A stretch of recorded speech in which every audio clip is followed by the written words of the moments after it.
Russian defense conceded. Arsenal in Belgorod explodes. Heappey. Ukraine has every right to attack. Russian defenses began to break down after a Ukrainian anti-air missile hit the armory in Belgorod. The Ukrainian missiles penetrated Russian territory, triggering explosions and flames, which woke local residents. British Defense Secretary James Heappey said on April 26 that Ukraine had the right to carry out attacks on Russian soil.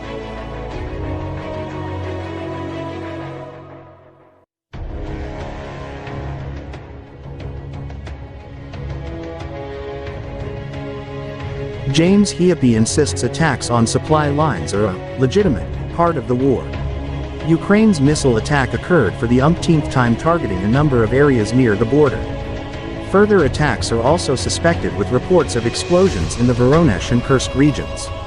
Ukraine has yet to confirm the attack, but video appears to show anti-air missiles being fired in the area.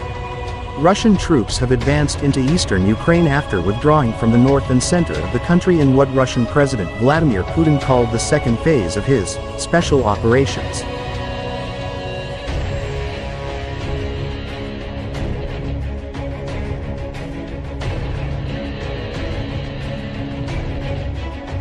The city of Belgorod is located about 50 miles from Kharkiv, the second largest city in Ukraine with a population of more than 1 million people.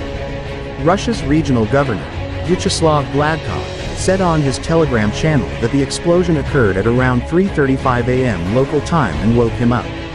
The governor later learned that the explosion came from an arms depot that Ukraine had attacked, Express reports.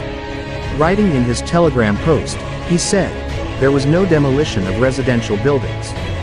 Residents' houses are still safe. There were no casualties among the civilian population," he added.